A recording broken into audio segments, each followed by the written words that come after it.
Hello students, कैसे हैं आप सब? होप सब बढ़िया होंगे। मैं मेरे यूट्यूब चैनल में आपका स्वागत करता हूं। आज हम इलेक्ट्रोकेमिस्ट्री का लेक्चर नंबर 7 करने जा रहे हैं और लास्ट लेक्चर यानी कि 6th लेक्चर के अंदर हमने नस्ट इक्वेशन, उसकी एप्लीकेशन, इन सभी चीज़ों के बारे में पढ़ा था और साथ ही कुछ एप्लीकेशन भी की थी कि कहाँ कहाँ नस्ट इक्वेशन यूज़ की जाती है।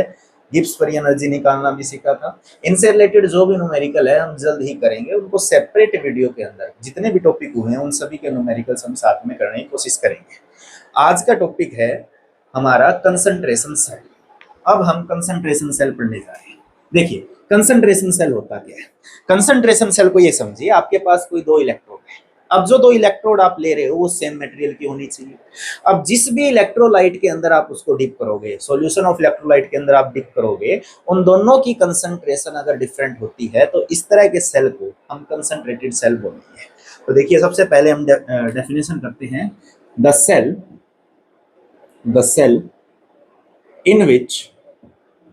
in which both the electrodes are of same material,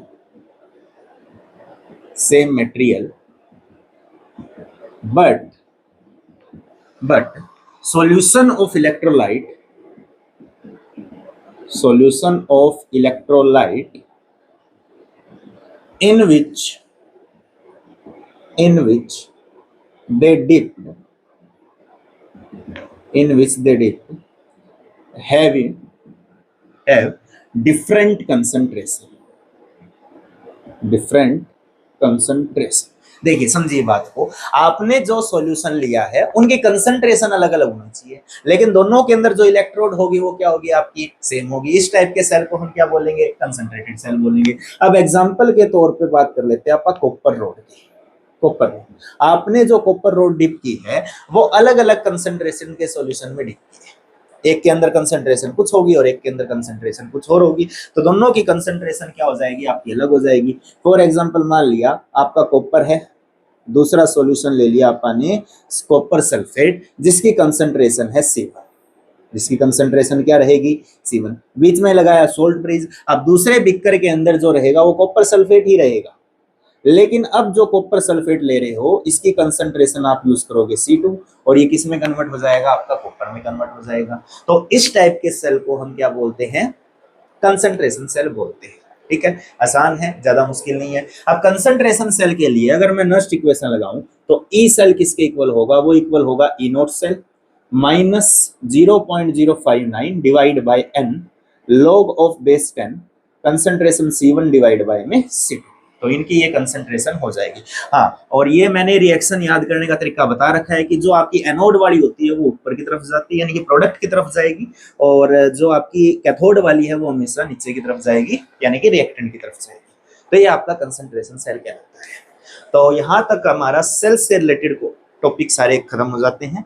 अब इसके बाद आता है बैटरी और सेल क्या होते हैं। जो भी हमने सेल पढ़ा है वो एक एक्सपेरिमेंटल चीज पढ़ी है कि दो उसके अंदर एनोड है, कैथोड है। अब सेल के बारे में पढ़ते हैं कि कितने कितने टाइप के सेल होते हैं। तो हेडिंग डालिए आगे, बैटरीज या सेल्स। बैटरीज और सेल के बारे में पढ़ेंगे। अब ये बैटरीज और सेल होती क्या है जी? जो हम घर में यूज करते हैं ये उन्हीं बैटरीज की बात कर रहे हैं, रिमोट के अंदर यूज करते हैं उन्हीं बैटरीज और उन्हीं सेल की बात कर रहे हैं। बैटरीज क्या, सेल क्या है? These are the device which convert chemical energy into electrical energy. ऐसे डिवाइस जो केमिकल एनर्जी को इलेक्ट्रिकल एनर्जी में प्रोड्यूस करे उनको बैटरीज या सेल बोला जाता है। ये एक प्रकार से इलेक्ट्रोकेमिकल सेल ही होते हैं। यहाँ पे भी लिख सकते हैं these are the electrochemical cells. यहाँ पे हम इलेक्ट्रोकेमिकल सेल भी लिख सकते हैं। These are the electrochemical cells which convert chemical energy into electrical energy. जो केमिकल एनर्जी को इलेक्ट्रिकल एनर्जी में कन्वर्ट करके दे उनको क्या बोला जाता है, सेल्स या बैटरी बोला जाता है। अब बैटरीज की बात करें, इनके कुछ एक फीचर्स मिलते हैं। फीचर्स क्या है, ये हमेशा लाइट वेट में मिलेगी, लाइट एंड कॉम्पैक्ट होती है। अब जैसे हम बात करें घर की इन्वर्टर बैटरी की बात करें, वो हो सकता है बड़ी हो, ज्यादा बड़ी हो, लेकिन वैसे देखे तो ज्यादा बड़ी भी नहीं है कि पूरे घर की, एक पूरे घर की वो इलेक्ट्रिसिटी को प्रोड्यूस करती है। तो यानी कि लाइट होगी और कॉम्पैक्ट होगी, कॉम्पैक्ट मतलब छोटे साइज की। सेकंड बात करें, voltage does not drop suddenly, ये बात इंपॉर्टेंट है। सडनली ये ना हो कि आपने जैसे ही उसको स्टार्ट किया एकदम से वोल्टेज ड्रॉप कर जाए। अगर अचानक से वोल्टेज ड्रॉप करेगी तो फिर हमारे काम की नहीं, वो सारी की सारी इलेक्ट्रिसिटी तो प्रोड्यूस होगी। अब क्या करेंगे, तो बैटरीज के फीचर है कि वो लाइट होगी, कॉम्पैक्ट होगी और वोल्टेज जो है वो सडनली ड्रॉप नहीं करेगी। बैटरीज जो है उसके दो टाइप है। टाइप्स की बात करें, वैसे दो है लेकिन तीन भी लिख सकते हैं, तीन टाइप लिख सकते हैं। सबसे पहले primary cells, primary cells. Second आते हैं हमारे पास सेकेंडरी सेल्स, सेकेंडरी सेल्स। और थर्ड है हमारे पास फ्यूल सेल, फ्यूल सेल। तीन टाइप से मैंने इसको कैटेगराइज कर दिया, प्राइमरी सेल्स, सेकेंडरी सेल्स और फ्यूल सेल्स। अगर मैं प्राइमरी सेल की बात करूं, प्राइमरी सेल्स क्या होते हैं, जो एक बार यूज हो सके, यानी कि जिसको हम रिचार्ज ना कर सके। They can not recharge again, हम इसको दोबारा रिचार्ज नहीं कर सकते। ये क्या होते हैं जो रिचार्ज हो सके, दे कैन बी रिचार्जेबल, ये रिचार्जेबल होते हैं। फ्यूल सेल क्या होते हैं, जो कंबशन से हो, कंबशन ऑफ फ्यूल, जिसमें फ्यूल का कंबशन हो या फ्यूल का यूज हो, ऐसे सेल को हम क्या बोलते हैं, फ्यूल सेल बोलते हैं। अब तीनों के बारे में डिटेल से पढ़ते हैं। तो सबसे पहले हम करते हैं प्राइमरी सेल के बारे में। हेडिंग डाल लीजिए प्राइमरी सेल। बहुत ही इंटरेस्टिंग टॉपिक है, आसान टॉपिक है और यहां से एग्जाम में क्वेश्चन आता ही आता है। प्राइमरी सेल, प्राइमरी सेल पढ़ा अपन ने। प्राइमरी सेल वो सेल है जो दोबारा से रिचार्ज ना हो उसके, उसको प्राइमरी सेल बोला। अब इसमें सबसे पहले आता है आपका ड्राई सेल और सेकंड नंबर है मरकरी सेल का। इन दोनों के बारे में हमें पढ़ना है, मरकरी सेल, ठीक है। सबसे पहले ड्राई सेल के बारे में देखते हैं। देखिए ड्राई सेल, ड्राई सेल, अगर मैं ड्राई सेल का डायग्राम बनाऊं, डायग्राम कुछ इस तरह का बनेगा।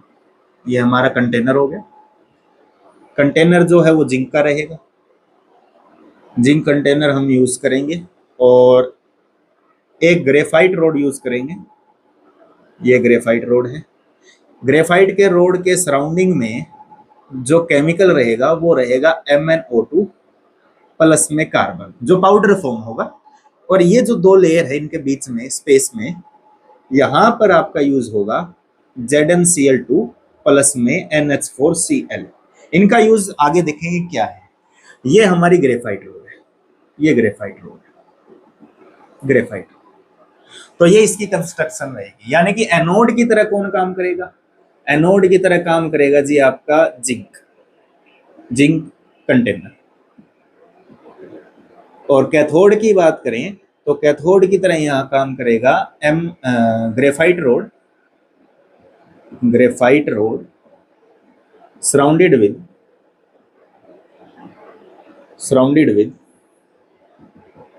किससे सराउंडेड है, पाउडर MnO2 कार्बन, ठीक है। तो ये आपका यूज होगा, ठीक है। साथ में ZnCl2 और NH4Cl भी यूज होगा। ये किस काम के आएगा वो हम आगे पढ़ेंगे रिएक्शन के बाद। अब देखिए एनोड की बात करते हैं। एनोड पे जो आपका जिंक है उसका ऑक्सीडेशन होगा और वो 2 इलेक्ट्रॉन बाहर निकालेगा। जिंक का ऑक्सीडेशन हुआ और उसने 2 इलेक्ट्रॉन बाहर निकाले। कैथोड की बात करें तो कैथोड के MnO2 प्लस में NH4 negative, sorry positive plus electron, अब ये यूज हो रहा है। अब ये बैलेंसिंग करने के लिए इसके सामने 2 लगा देते हैं, यहाँ 2 लगा दिया, यहाँ 2 लगा दिया, इन सभी के सामने 2 2 लग जाएगा। तो ये जो कंपाउंड बनेगा वो बनेगा हमारा Mn2O3 plus NH3 plus H2O। ये कंपाउंड हमारा बन जाएगा। ये जो रिएक्शन है, ये रिएक्शन हमारी होगी कैथोड की। तो यहाँ पे 2 लग गया और ये हमारा बैलेंसिंग आ जाएगा। ठीक है, तो ये हमारी रिएक्शन रहेगी प्राइमरी के अंदर ड्राई सेल की। अब अगर हमें ओवरऑल रिएक्शन निकाले, ओवरऑल रिएक्शन 2 से 2 इलेक्ट्रॉन कैंसिल, क्या बचा? जिंक प्लस में 2MnO2 प्लस 2NH4 पॉजिटिव, ये मिला। और आपका कंपाउंड बनाएगा Zn2 positive plus Mn2O3 plus 2NH3 plus H2O। ये रिएक्शन हमारी कर देगा और साथ में इलेक्ट्रिसिटी जनरेट होगी, इलेक्ट्रिसिटी। ठीक, ये हमारी ओवरऑल रिएक्शन रहती है किसके लिए? प्राइमरी सेल ड्राई सेल के लिए। अब यहाँ पे बात आती है, सर ये जो ZnCl2 है इसका यूज क्यों किया गया है? क्या यूज है? पूरी ओवरऑल रिएक्शन में ZnCl का कोई यूज नहीं है। अब ZnCl का यहाँ पे मेजर रोल है। ये ZnCl जो है अमोनिया के साथ मिल जाएगा। किसके साथ मिल जाएगा? अमोनिया के साथ।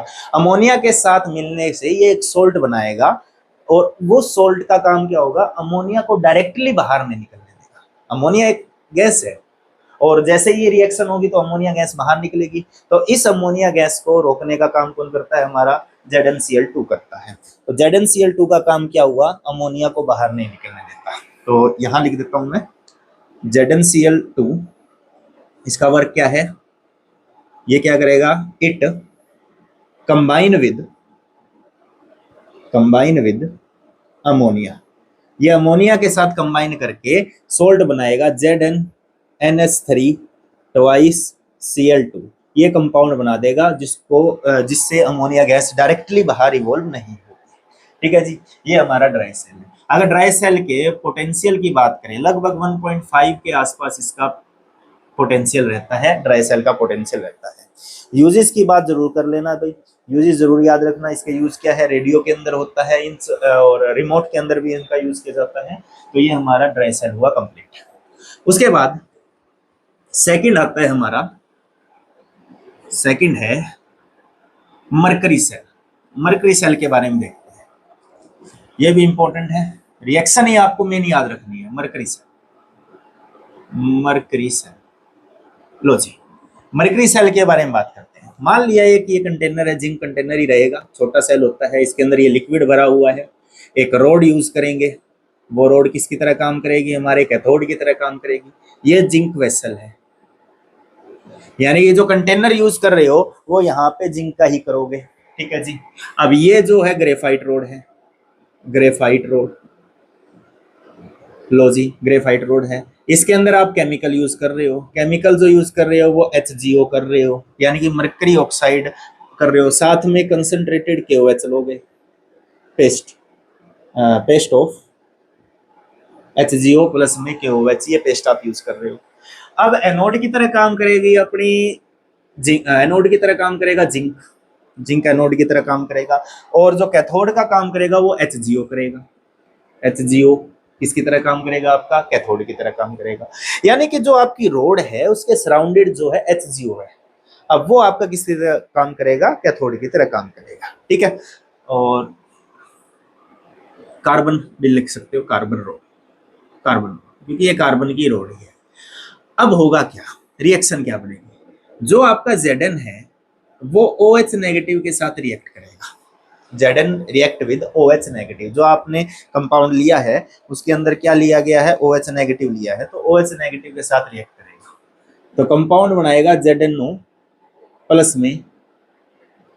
प्लस में 2 इलेक्ट्रॉन बाहर निकालेगा। कंपाउंड क्या बनाया? ZnO प्लस में 2 इलेक्ट्रॉन बाहर निकलेगा। अब इसमें साथ में H2O भी बनाएगा। साथ में क्या बनाएगा? H2O। इसको ऐसे लिख लो, ZnO प्लस H2O प्लस में 2 इलेक्ट्रॉन्स बाहर। ये हमारी रिएक्शन होगी जी जिंक। और OH नेगेटिव कितने यूज होंगे? 2 यूज होंगे, तभी आपका H2O बनेगा, तभी 2 इलेक्ट्रॉन बाहर निकलेंगे। अब बात करते हैं कैथोड की। कैथोड पे आपका यूज हो रहा है HgO, लो जी, HgO हमने ले लिया।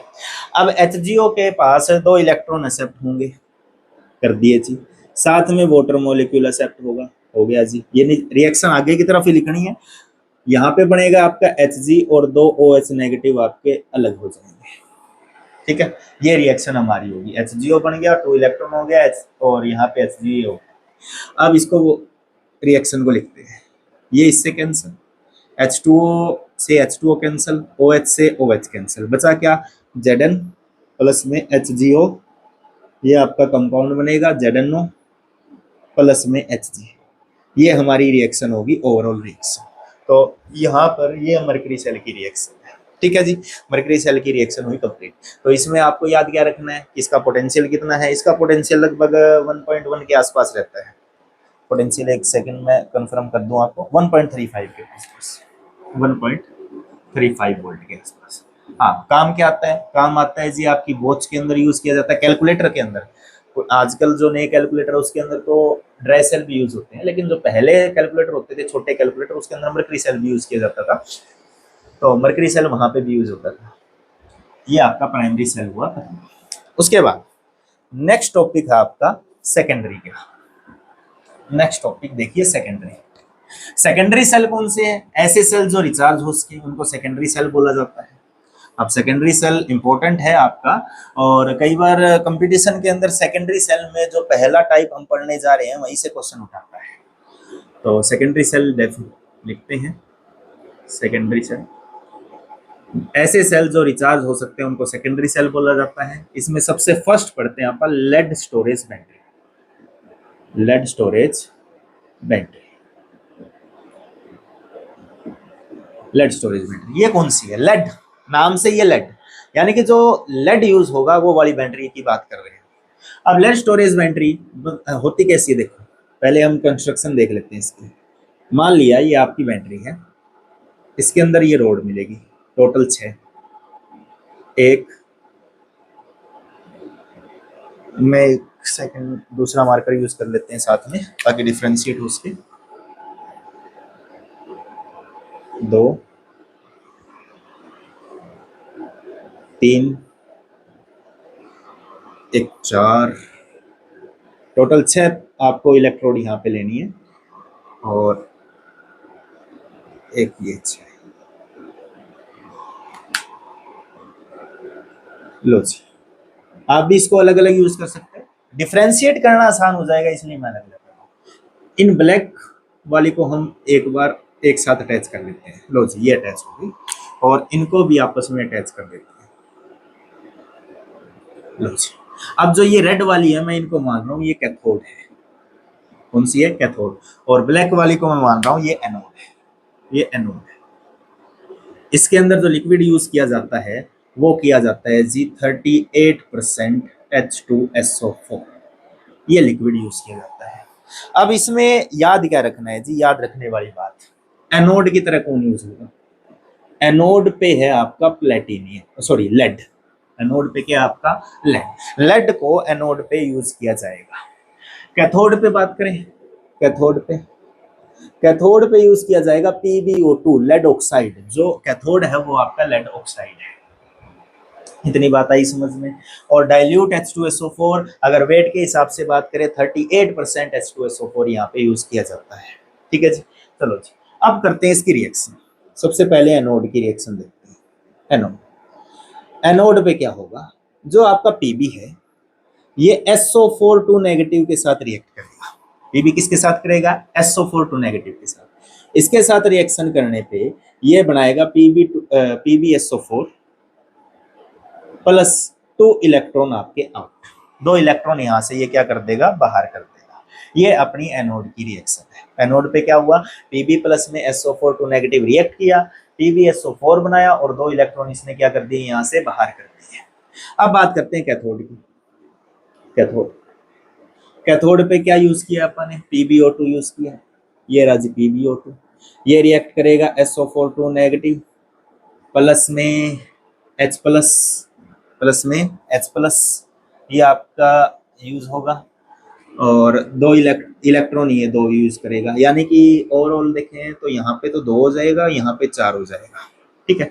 तो रिएक्शन जो बनेगी वो बनेगी जी PbSO4 वही से, साथ में आपका बनेगा H2O प्लस में H2O, ये आपका कंपाउंड बना H2O, और कितने H2O बनेंगे, 2 H2O बनेंगे। ये रिएक्शन हमारी होगी PbO2 प्लस में 2SO4 2 negative 4H plus 2 electron मिलके आपकी ये रिएक्शन करते हैं।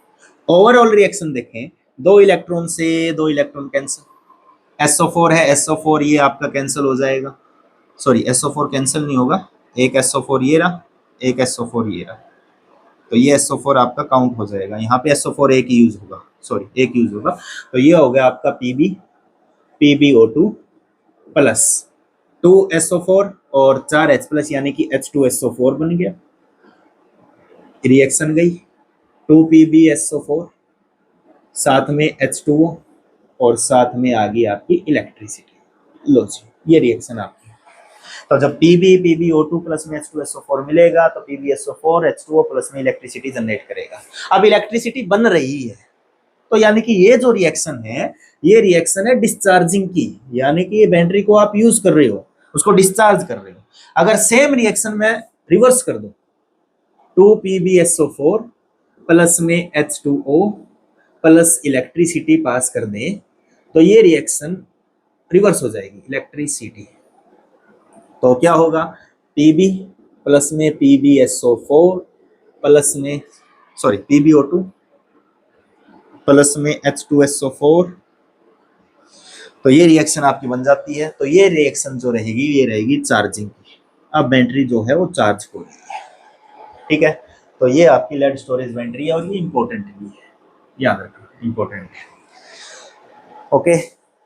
चलिए उसके बाद यूज कहाँ कहाँ होता है इसका, घरों में यूज होता है, ऑटोमोबाइल्स में यूज होता है, वहां हम इसको यूज करते हैं, ये इसका यूज रहेगा। और अगर पोटेंशियल की बात करें लगभग 2 वोल्ट के आसपास ईच कैथोड का जो आपका रहता है, मतलब सॉरी ईच इलेक्ट्रोड का पोटेंशियल रहता है। उसके बाद नेक्स्ट आता है सेकंड बैटरी टाइप, निकल कैडमियम बैटरी। निकल कैडमियम बैटरी, निकल कैडमियम बैटरी देखिए जी, निकल कैडमियम बैटरी एनोड पे क्या यूज होगा, कैथोड पे क्या यूज होगा, साथ में कोई इलेक्ट्रोलाइट, इलेक्ट्रोलाइट क्या लेंगे, ये चीजें देखते हैं क्या है। नाम ही है निकल और कैडमियम, एनोड पे आपका कैडमियम यूज होगा Cd, कैथोड पे बात करें निकल ऑक्साइड यूज होगा NiO2, निकल ऑक्साइड का हम यूज करेंगे। इलेक्ट्रोलाइट की बात करें या तो NaOH यूज कर सकते हैं या KOH यूज कर सकते हैं, ये हम इलेक्ट्रोलाइट यूज करते हैं। एनोड की रिएक्शन में देखें, एनोड की रिएक्शन में जो आपका कैडमियम है वो रिएक्ट करेगा KOH के साथ, सॉरी OH नेगेटिव के साथ, OH के साथ, ठीक है, OH नेगेटिव के साथ।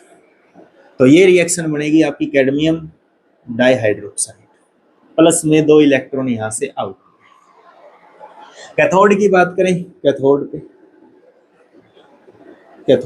कैथोड पे आपका NiO2 है, ये आपका रिएक्ट करेगा 2H2O के साथ प्लस में 2 इलेक्ट्रॉन के साथ, ठीक है।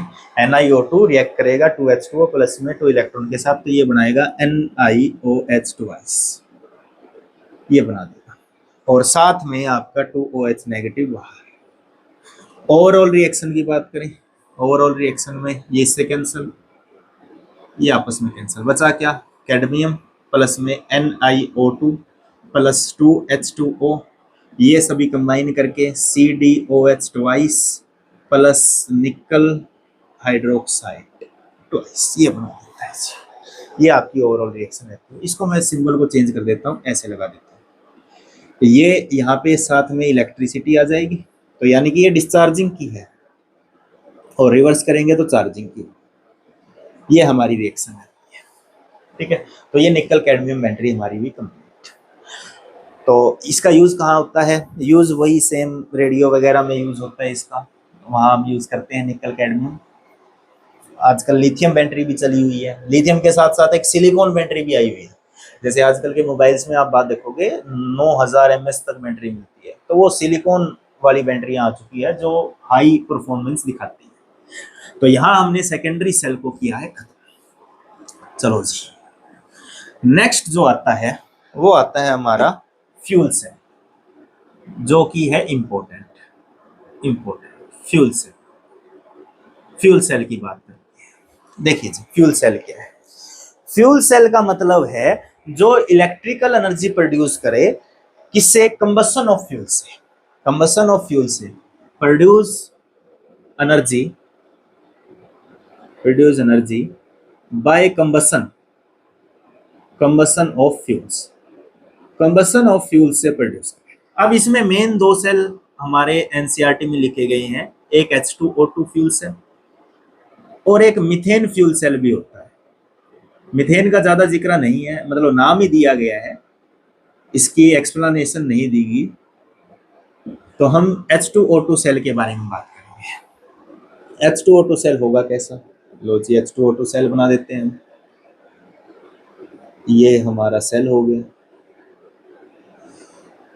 ये हमारी दो इलेक्ट्रोड यूज होगी यहाँ पे, ये एक इलेक्ट्रोड और एक ये इलेक्ट्रोड।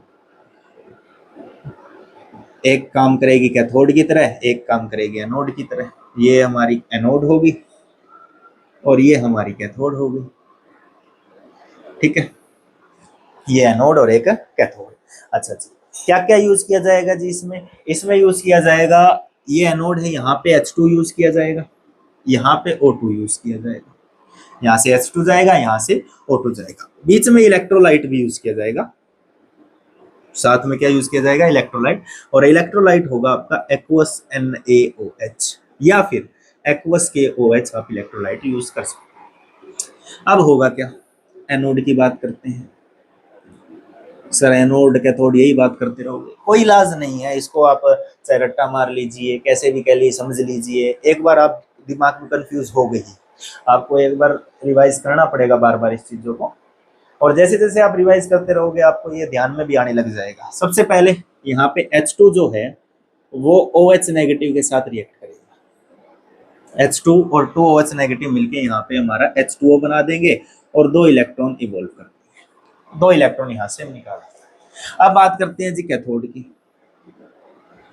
कैथोड की बात कर लेते हैं। कैथोड पे हमारा यूज हो रहा है O2, यानी कि O2 कितना, हाफ, और H2O साथ में इलेक्ट्रॉन, 2H2O साथ में इलेक्ट्रॉन मिलके हमारा क्या बना देंगे? OH नेगेटिव बना देंगे। कितने? 2OH नेगेटिव बना देंगे। 2OH नेगेटिव बनाने के बाद ओवरऑल रिएक्शन देखिए। ओवरऑल रिएक्शन क्या रहेगी? ये दो तो यहाँ से कैंसिल, ये दो यहाँ से कैंसिल, और 2H2 सॉरी एक H2 है यहाँ पे, 2H2 है तो एक H2 ये कैंसिल, तो बचा क्या? H2 प्लस में हाफ O2 कंबाइन किया और H2O बना दिया। ये हमारी रिएक्शन, ओवरऑल रिएक्शन होगी और साथ में एनर्जी भी, ठीक है जी।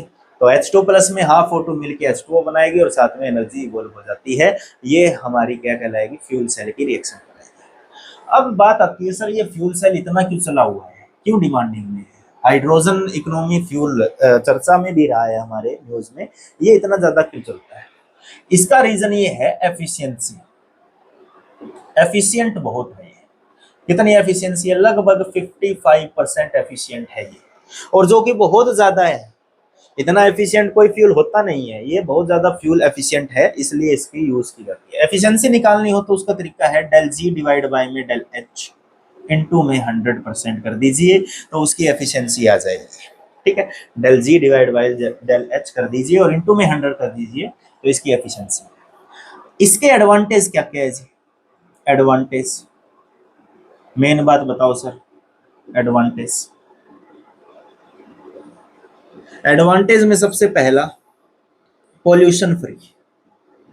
पोल्यूशन फ्री, कहीं भी आपको यहाँ पे पोल्यूशन नहीं दिख रहा, यहाँ से H2 ये बाहर होता है, कहीं भी आपको पोल्यूशन नहीं दिखेगा। Second, pollution free. Efficient,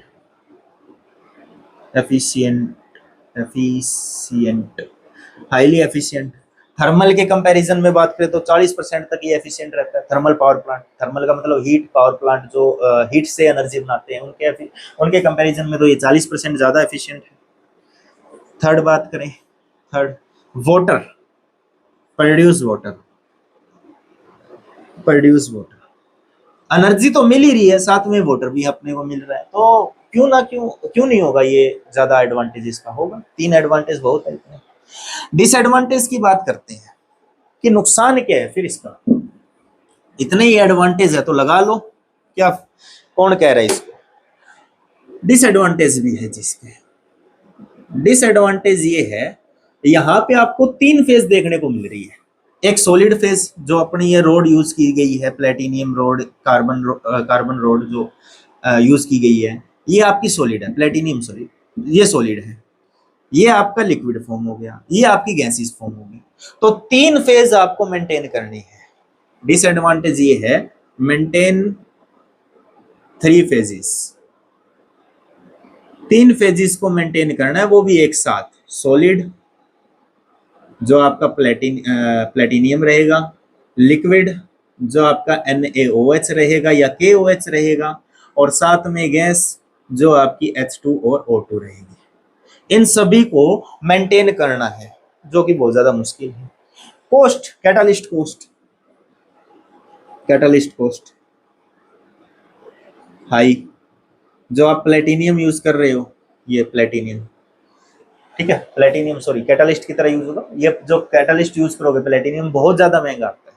platinum सुना होगा आपने नाम, और ज्वेलरी वगैरह बनाने में भी, ज्वेलरी जिसको बोलते हैं, ज्वेलरी बनाने में भी काम आता है, लेकिन बहुत ज्यादा कॉस्टली होता है। तो इसलिए ये इसकी डिसएडवांटेज रहती है कि हम इसको यूज नहीं करते, ठीक है। तो ये आपका क्या है, फ्यूल सेल के बारे में है। तो आज हम इतना ही करेंगे, फ्यूल सेल को हमने कंप्लीट कर लिया। नेक्स्ट टॉपिक हमारा रहता है कोरोजन, फिर हम पढ़ेंगे इलेक्ट्रोलिसिस, और जो अगला लेक्चर रहेगा वो लास्ट लेक्चर रहेगा इलेक्ट्रोकेमिस्ट्री का, और हम इस चैप्टर को खत्म कर लेंगे। Thank you, have a nice day.